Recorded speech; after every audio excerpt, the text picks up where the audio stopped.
আপনি জেংজু university chance পেয়েছেন এবং এমবিবিএস করছেন। তো চায়না অনেক এগিয়ে, চায়না একটা safest country in the world. ছোটোবেলা থেকে আমি ডক্টর হতে চেয়েছি।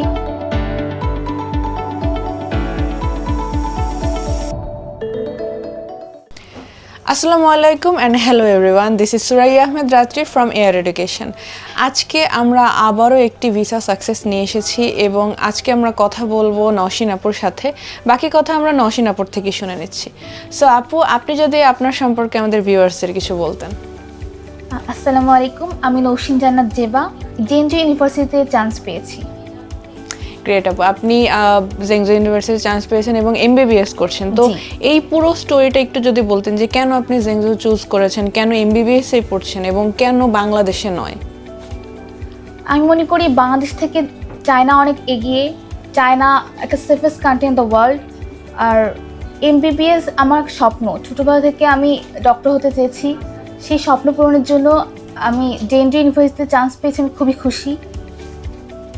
তো এই ছোটবেলা থেকে আপনি বললেন যে আপু আপনার স্বপ্ন এমবিবিএস পড়া, তো কিভাবে এটা গড়ে উঠেছিল? এবং আপনি আদমজি ক্যান্টনমেন্ট কলেজ থেকে পড়েছেন, তো ওইখানে তো আরো অনেকেই দেখা যাচ্ছে এমবিবিএস পড়তে যাচ্ছে, অনেকেই বাংলাদেশের দিকে যাচ্ছে, আপনি চায়না চুজ করেছেন। তো এই পুরো স্টোরিটা কিভাবে আপনার মানে একেবারে বল যে ছোট থেকে এখনো পর্যন্ত এসেছে এবং আপনার কেমন অনুভূতি হচ্ছে যে আপনি ফাইনালি সেটা পূরণ করতে যাচ্ছেন? আমি খুবই খুশি এবং খুবই ভালো লাগছে যে আমি চায়না একটা স্বনামধন্য বিশ্ববিদ্যালয়ে চান্স পেয়েছি। জেএনইউ ইউনিভার্সিটি খুবই ভালো একটা ইউনিভার্সিটি, আর এটা আমার একটা ড্রিম ইউনিভার্সিটি। ডক্টর হওয়া সবার একটা ইচ্ছা, এটা একটা স্বপ্ন। এটা আমাদের সবাইকে ইন্সপায়ার করে মানুষকে সাহায্য করার জন্য। নিজের কাছে ভালো লাগে যে কাউকে সাহায্য করতে পারছি, এই জন্য আমি ডক্টর হতে চাই। তো এই মুহূর্তে মানে আপনার অনুভূতি তো জানতে পারলাম, তো আপনার বাবা মায়ের অনুভূতি কি? আপনার পরিবার বলুন বা আত্মীয় স্বজন বলুন, তারা কেমন ফিল করছেন? তারা খুবই খুশি যে আমি একটা ভালো একটা ইউনিভার্সিটিতে চান্স পেয়েছি। আব্বু আম্মু দুজনই আমার জন্য দোয়া করে যেন আমি ভালো একটা ডাক্তার হতে পারি, এটাই।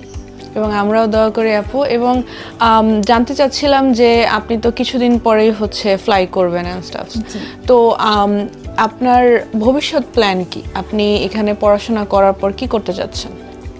আমি চাই চায়নাতে এমবিবিএস কমপ্লিট করে দেশে ফিরে আসতে চাই, বাংলাদেশে। এখানে আমি আমার একজন ডক্টর হিসেবে আমার প্রফেশনাল লাইফ চালাতে চাই।